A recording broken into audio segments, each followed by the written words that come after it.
everyone. Today's topic is bioenergetics.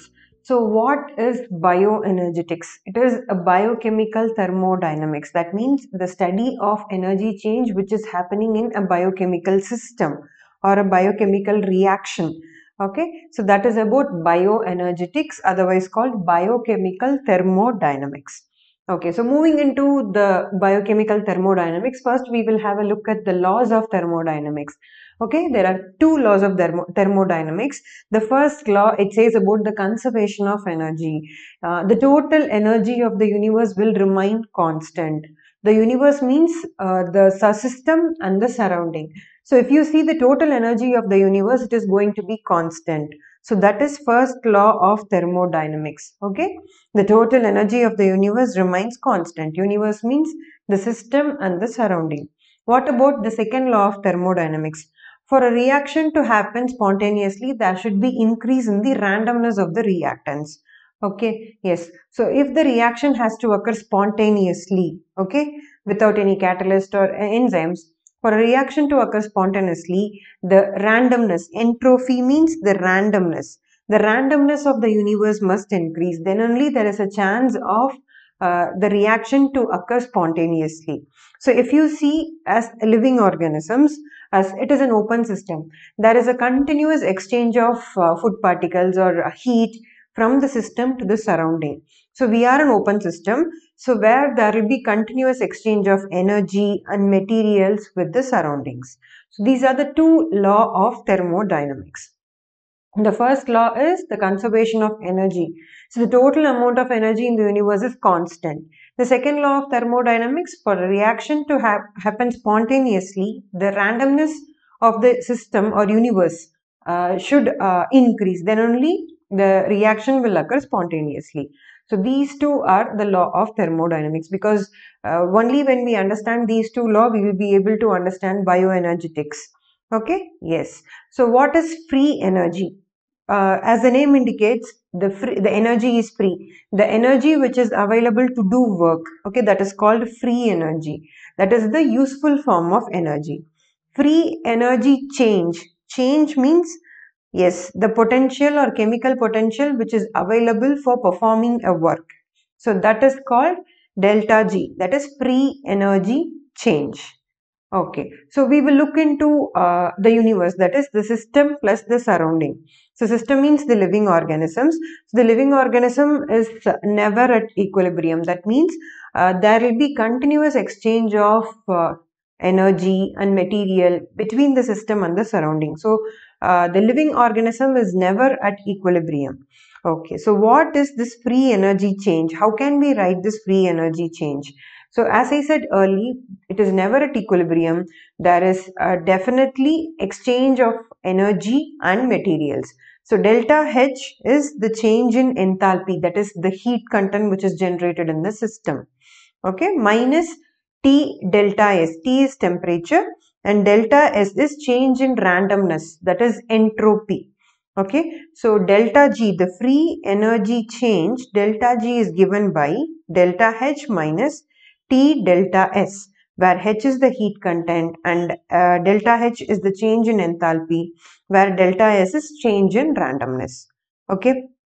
In a biochemical reaction, the heat generated is equal to the total energy of the system, that is delta E. So how we usually express in a living system is delta G is equal to delta E minus T delta S. Okay, so why we have to know this free energy change, delta G? So why this equation is important, that is delta G is equal to delta H minus T delta S. If you see the components of the equation delta H and delta S, they are unable to predict whether the reaction is favorable or not. But when you combine them and equate in this equation as delta G, that is free energy change, they are able to predict whether the reaction is favorable or not. Okay, yes. So what is delta G0 prime? Okay, so delta G is free energy change if this free energy change occurs under standard conditions. For example, at 1 molar concentration of all the reactants and products. That means when the reactants and products, everything is at a concentration of 1 mole. and if it happens at 25 degrees Celsius, and if the gases are at 1 atmosphere, then that is called standard condition. If the reaction is happening under that condition, then that is called delta G0.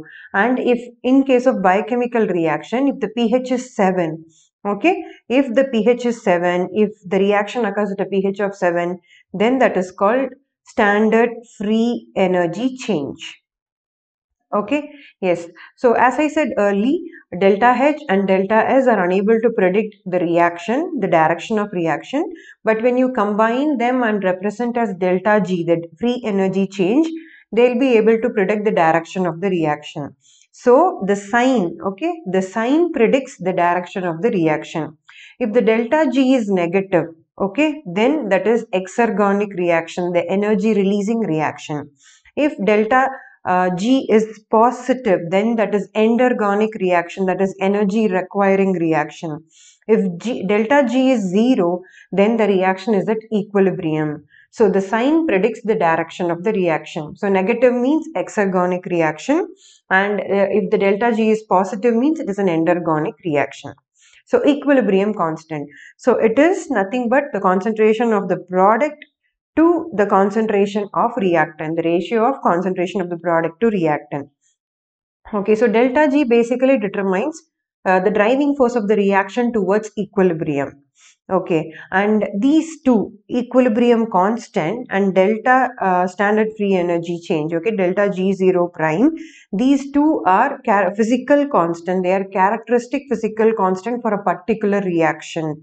So how this equilibrium constant and delta G can be related with an equation called delta G0 prime is equal to minus RT. R is gas constant, T is temperature, logarithm of equilibrium constant.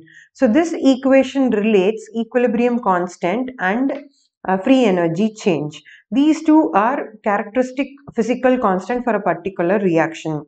Okay, so so we saw the sign determines the direction. So what about equilibrium constant? So how does the value of equilibrium constant is going to determine the direction of the reaction?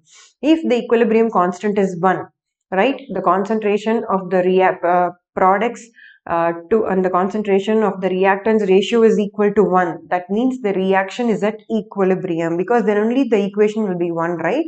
Yes, so it is the ratio of product to reactants. If it is 1, means then the reaction is at equilibrium. The delta G0 is 0. Okay, the reaction is at equilibrium and the delta G is 0. If the equilibrium constant is more than 1, then the delta G will be less than 0, that is negative. Then the reaction will proceed forward, exergonic reaction. If the equilibrium constant is less than 1, then the delta G0 will be more than 0, that is positive. Then the reaction will happen in the backward direction. It is an energy requiring reaction. So this is about equilibrium constant and delta G0. Yes. So what is the role of enzymes in case of standard free energy change equilibrium constant? The enzyme is not going to alter the equilibrium constant and the delta G0 of a reaction. It only increases the rate of the reaction without affecting the equilibrium constant and delta G0. Okay? Yes. So coupling of processes. What happens? You have two reactions. For example, the one is exergonic reaction where the energy is released. So the reaction happens forward. The other one is unfavorable reaction where it requires energy for the reaction to proceed forward. That is endergonic reaction. Okay, coupling means when you couple both the exergonic and the endergonic reaction, ultimately the reaction will proceed forward. Both the reaction would have occurred, but and both the reaction would have occurred and the reaction would have proceeded forward. For example, if you see here the delta G is negative, okay, so in that case there is energy is produced. If you see here, the weight is here and here it is, that means energy is produced out of this reaction. But if you see this reaction, this much amount of energy is required to convert or to form this product. So in this case, energy is needed. When you couple these two reactions, when you couple a favorable reaction and unfavorable reaction, what happens is ultimately the reaction would have occurred.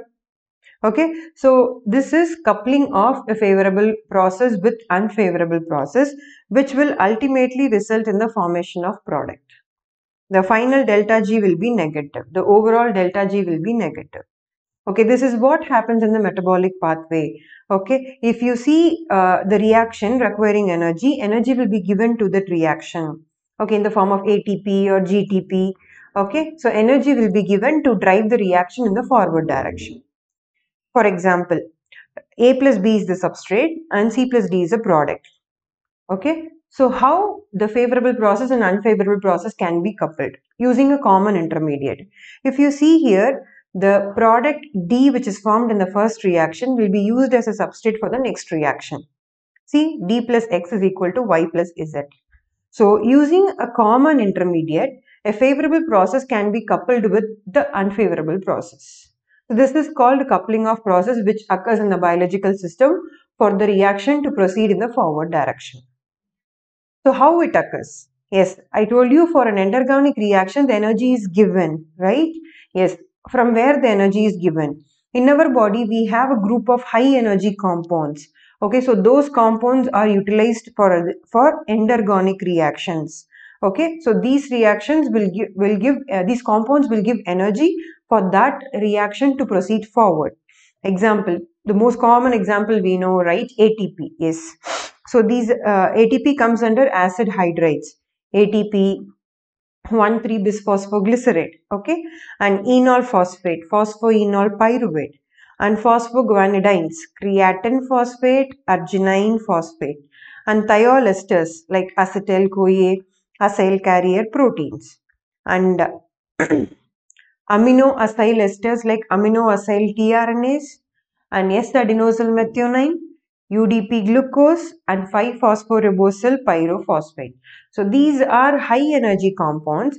Breaking these compounds, you get energy, and those energy are utilized for converting unfavorable process to a favorable process.